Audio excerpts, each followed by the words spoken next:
It's good to see you all. I want to say a few words on virtue tonight.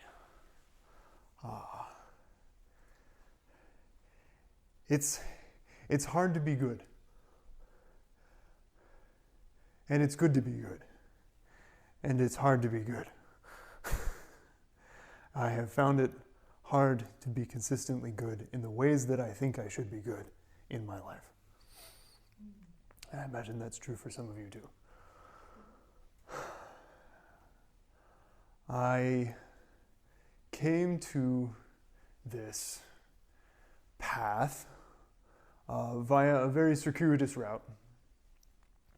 I grew up in Texas, in a little town called Georgetown, just north of Austin, in the heart of Texas. And though my parents were not fundamentalist in the sense of some of our neighbors, I was raised homeschooled with my younger sister, and we were raised Jewish, I like to say, like not quite in the traditional circles of Judaism, not quite in the traditional circles of Christianity, but something is deep inside here from those lineages, from those traditions, and those colored and continue to color the ways in which I think I should live my life. What it means to do good, to be good, to be kind, to do the right thing. And largely the way that I was taught what was the right thing or the wrong thing to do from a young age was whether or not the thing I did was followed by some form of pain. Usually coming from some other human around me in the form of an unpleasant experience, whether verbal or bodily or otherwise. And it was over many of these instances that I slowly learned some sort of a notion of what I should and should not do, what it meant to be good or not. And so, at some point, I began to internalize the agent that would punish me for doing the wrong thing. I began to get a sense of, if I do this thing, it will hurt. I will be hurt. And wouldn't it just be easier if I hurt myself before I did the thing? Or even saved the person or other trouble, and after I did the thing that I knew I was wrong, I should just feel as much pain as they would inflict upon me. I should just do that. Because that is part of being a good person. That is part of knowing what is right and wrong, is punishing myself when I am wrong. As you can imagine, this ethical intuition that I developed at some point stopped serving me well.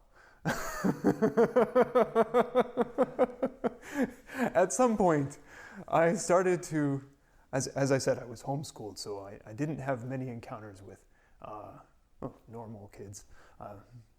If anyone can show me a normal person, please step forward. But kids who went through the traditional school system, or just other people from other backgrounds.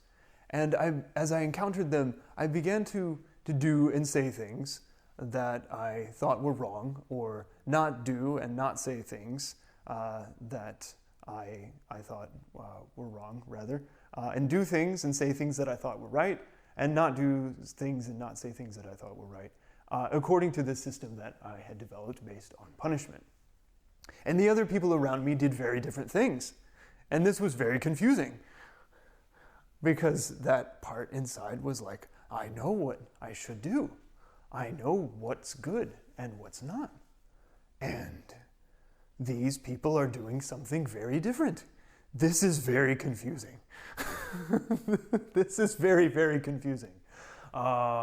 So as a teenager or as a college student, I began to do the opposite of the things that I had been raised to think were right or good, just to see what would happen. Would someone punish me, actually, still? And to my great astonishment, that punishment did not always come. And sometimes I would do things that I was very, very sure I would not get punished for, and be very, very wrong about that. Others would react very strongly to words I'd say or things I would do, and this was extremely confusing to me, because I thought I knew what was good and what was right, and I thought I knew what being a good person was. And so, eventually, after many years of this confusion, I found myself sitting in a very large room somewhere in North Texas on a meditation cushion, as the booming voice of a teacher who some of you might know, S.N. Goenka, invited me, along with all of the other meditators who were assembled there, to practice the Noble Eightfold Path, invited us to recite a code of conduct, a moral code of conduct, by which those who have practiced according to the Buddha's teaching have strived to live for a couple of millennia, at least. And as I repeated back these 5 commitments, these 5 precepts, it was as if for the first time I had been given a clear answer. Yes, this is how to live. This is the right way to live. But I didn't know why. I didn't know why it felt so good to consider these 5 precepts, which I'll go over in a bit here, if some of you don't know what those are. We chant them every morning at Maple, but some of you might not be familiar. But all that to say that all that confusion that had come from only knowing the good and the right by what I would be punished for was suddenly replaced by a way of being good and right that was simply true, that simply worked. So, what are these 5 precepts, this moral code that we strive to live by? Something I hope you are able to take away from the talk today is merely a familiarity with these 5 precepts, and hopefully a sense from my own experience of why these are good to practice in the world, regardless of who says so. So, if that makes sense at all.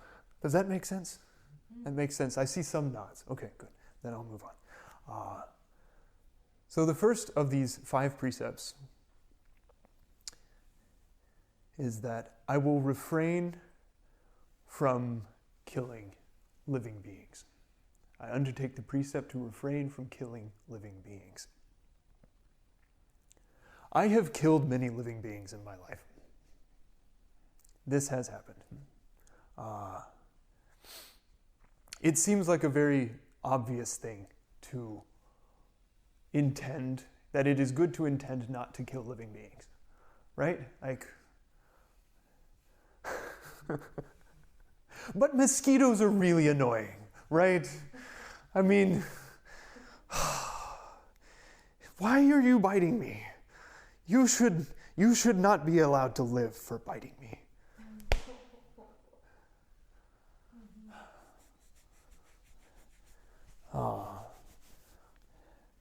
And like, but mice are cute, but they're really annoying, you know, and they eat things and they make messes, and I should just put a trap out for them and kill them. Or even more so, this being is attacking me or someone I care about, and they do not deserve to live because of that action, and therefore I should kill them. And you can see how this goes, you know. If I allow any degree of intentional killing, I begin to justify very, very horrible acts. I begin to justify the taking of an entire continent from the people who have lived there a lot longer than I have. I begin to justify the destruction of an entire city with a single superweapon. I begin to justify the systematic breeding, captivity, and slaughter of living creatures for my own consumption.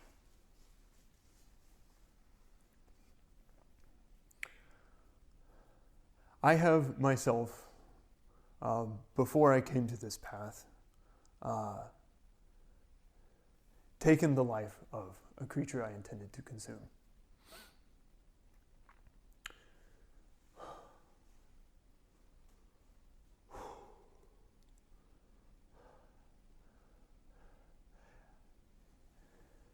And in that moment, right as I made the action with my body, it was the strangest feeling I have ever felt in my life. A sense of connection and dread and love and awe, all wrapped into a single moment. Right beforehand. And immediately afterwards, as I saw her blood spill from her neck, and the feathers fall from the edge of the knife, I knew beyond a shadow of a doubt that I had done something deeply wrong, and that it would be with me for a very long time. Long after I had carefully taken the feathers off of her warm body and removed the still developing eggs from inside of her, and removed all the bones and the flesh from each other, and consumed every drop, every bite of the meat, I knew I had done something deeply wrong in that moment. And I carried that remorse with me for a very, very long time. And so when I took that precept, I knew that it was correct, that this was true and right, to resolve not to kill living beings. So the second precept that we strive to live by is to refrain from taking what is not given. to not steal. This seems like an easy one. And I have, in my life, stolen many things. I have taken many things that were not given. There was a time in my life, not too long after the incident of the previous story, actually around the same time, about 5 years ago, when I was living the life of a hippie, a really young, naive hippie, and being in communities and just kind of bumming around and not having too much money or motivation to work much. And one of the ways that I would sustain myself, one of the ways that I would feed, is to go to the Whole Foods there in Austin and graze from the extras that I decided were just available to take. Samples, food that was likely to be thrown away, things like this. And sometimes I would just go to the food that was intended to be on an honor system, taken and paid for, and I would sample a lot of it. I would just take a sample cup around and just like scoop in a little bit here, a little bit there, and like, I don't really want more of that. Oh, how about this? Oh, I don't really want more of that. Oh, how about this? And I knew that I was being watched. I knew that there were people around who saw that I was taking things, that I was definitely not given. And with every one of those bites, this like knot developed deeper and deeper inside of me.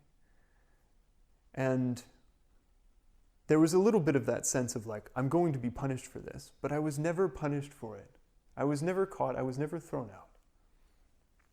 But the way in which I knew it was wrong to take was that I immediately felt remorse. I immediately saw that I was taking something unjustly. And yet something in me was able to justify it, my own ignorance. And it is in that way, with that same mind, that we can begin to take people from other people against their will. That we can take entire stocks away from a city so that they starve. That we can take the support for an entire ecosystem away.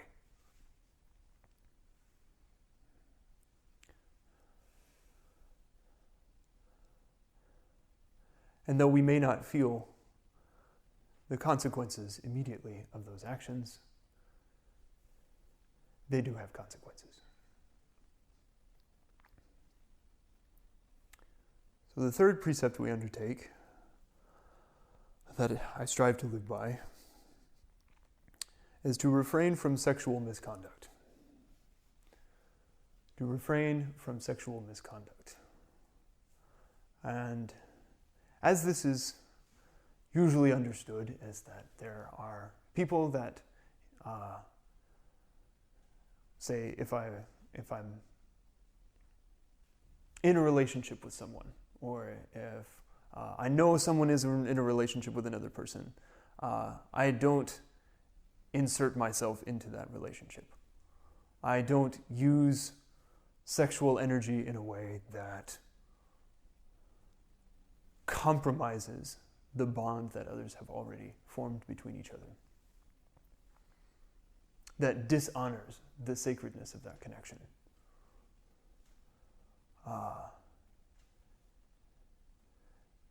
Now, this is one that I also have transgressed on more than one occasion. I have a sense that this is somewhat sounding like a confessional, but I really want to be truthful and just draw on my own experience here.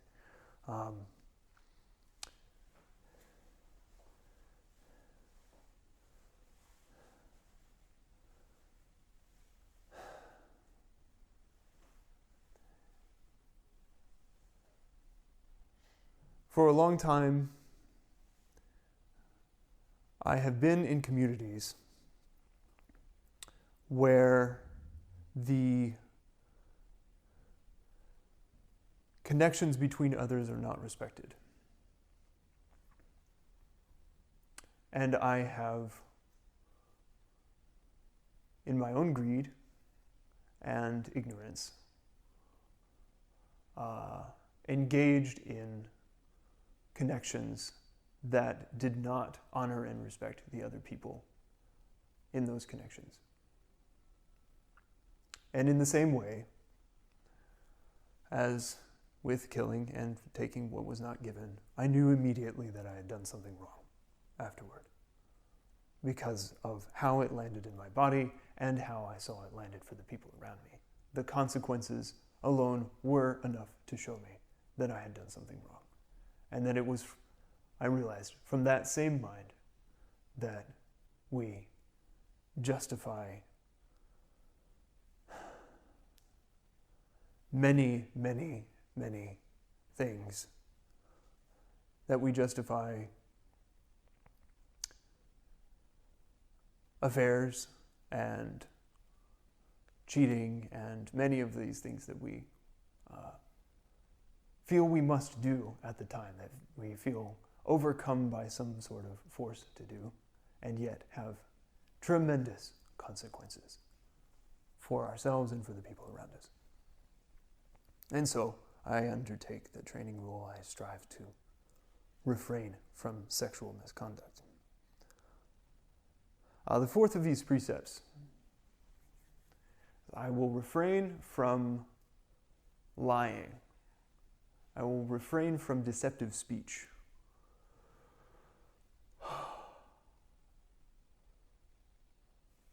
This is a pretty hard one. I have definitely lied on many occasions in my life and felt very justified in doing so. You know, there's that old thing of I believed if I just lied in the right way, that things would actually turn out better. If I just tell the story well enough, then and nobody will find out, and things will just be great. Nobody will know. It doesn't even have to be a big thing. I can just slightly distort the truth. I really want people to think well of me. I really want them to think that I'm a good person. And so if I just omit this little part, or if I just distort this little thing, things will be fine. And what has been the case every time I've started down that road is I realize I tell one lie, and then someone identifies a little incongruity in my story, and I have to tell another lie that's a little bit bigger, and then it sort of escalates more and more and more until I find that I just reach a breaking point where I have to go, okay, all right, none of that was true, actually. I'm so sorry.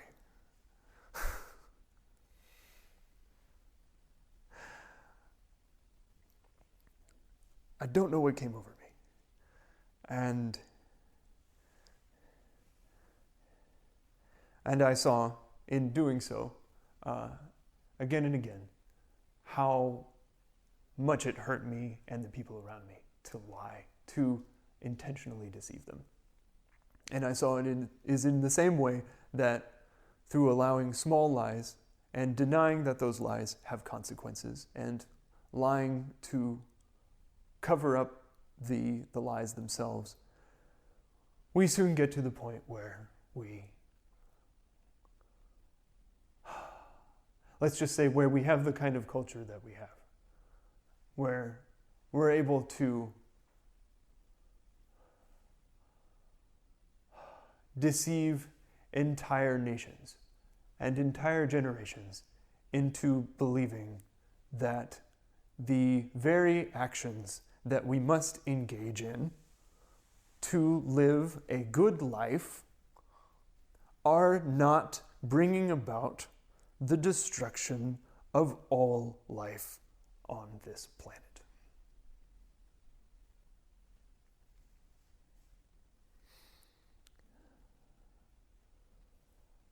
And finally, the fifth precept.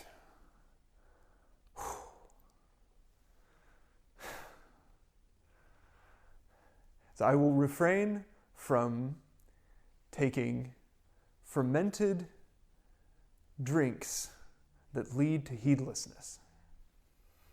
I will refrain from drinking alcohol. It's literally how it's refrain from drinking alcohol.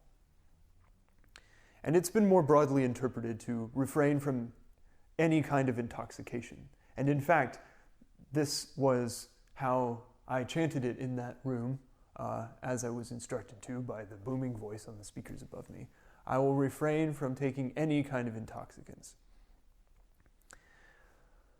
Well, a lot of things can be intoxicating, can't they? there are many things in this world that can be used to take the edge off, as it were, aren't there? Many of which I considered to be medicine for a very long time. And in fact, during my college years, when I was doing all of the things that I thought I really shouldn't do, or I knew that I really shouldn't do, one of the things that made it easy to do them was the availability of alcohol. I drank a lot. It also made it possible for me to work for years for this machine that is systematically destroying the world, and to not feel any remorse for doing so, because that's what alcohol does. It just takes away the feelings. It just takes away the remorse. Temporarily. And so I have been sober now for going on 3 years. And I clearly see the consequences that those years of insobriety had. How difficult it was for me to follow any of the other 4 precepts, to refrain from any of these other actions, to know what was right and wrong, because I was simply able to be heedless. And so,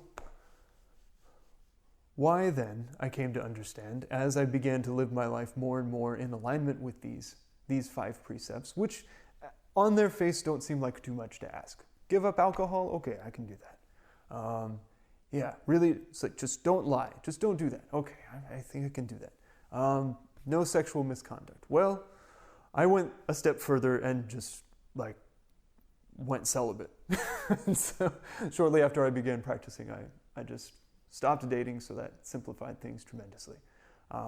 But at the very least, if I'm with someone, really be with that person and not with anybody else. Just really be with that one person.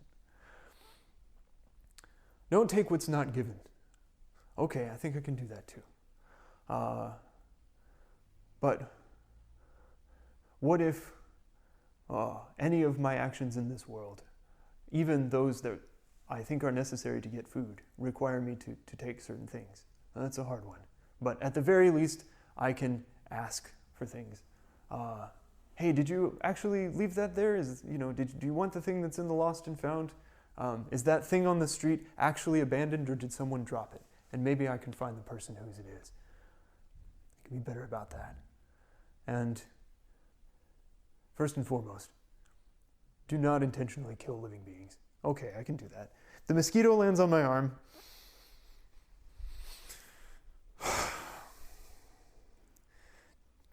Take what you need. Just take what you need. and fly off. And you know what I found when I started doing this? I used to get big welts, whenever mosquitoes would bite me. And I would slap them, and the welt would still grow on my arm. But for some reason, after I started just letting them, bite me, fly off, I didn't get welts anymore. It was as if we just made an agreement. Came into some kind of harmony. And dare I say, found a way to love each other. And so, why be virtuous? Well, I found that as I started following these precepts, it made it a lot easier to meditate. Made it a lot easier. Because I wasn't sitting down and closing my eyes and then thinking about all of the things I was guilty about. Thinking about all the little things I may or may not be caught for, I may or may not have been seen in doing, that day, that week, that month, in my whole life. At the very least, I could say, today, or this week, I have lived truly. I have lived in integrity. And with that, my mind would just get calm. The thoughts, the worries would just evaporate. Particularly on the times I was in retreat, where the environment was set up in such a way that it made it very easy to follow these precepts, these ways of life, that would be even more the case. It was hard to kill living beings because there really weren't any living beings around to kill during the winter in Texas. No mosquitoes during the winter. Hard to take what was not given because the entire experience and all the food and shelter and everything in that was given to me generously by previous meditators. There was no sexual misconduct to be had because there was just no sexual conduct as a meditator on a retreat. It was hard to lie because we were all under noble silence. And the intoxicants one was a little hard because day 5, there's just a plate of brownies there. And the first time I saw that, I thought it was a test. I was like, oh boy, is there a camera somewhere? It's like, if I take the brownie, do I get kicked out? Do I have to walk home or something? But certainly there was no alcohol served, and the meals were entirely vegetarian, as they are at Maple. We're vegetarian. At least the meals that we serve to everyone freely. And so in that environment, I was able to experience for the first time in my life truly living in integrity, living by a moral code that I had spoken a commitment to.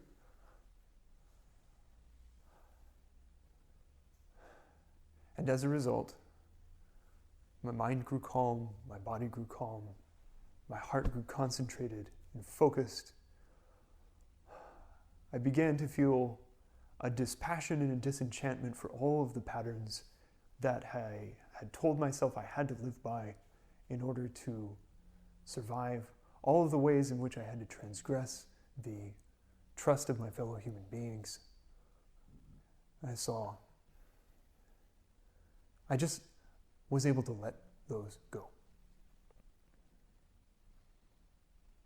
And from there, a sort of joy,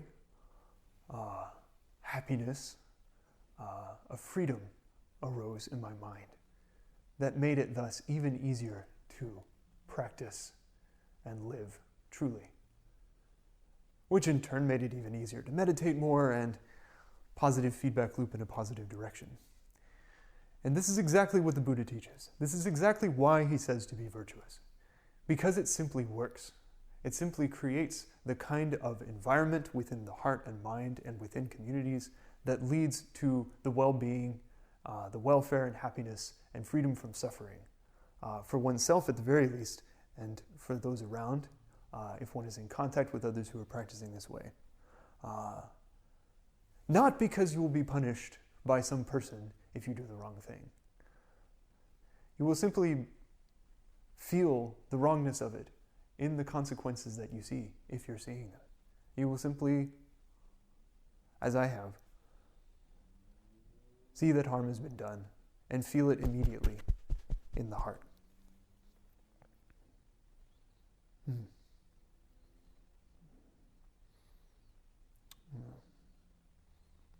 And so,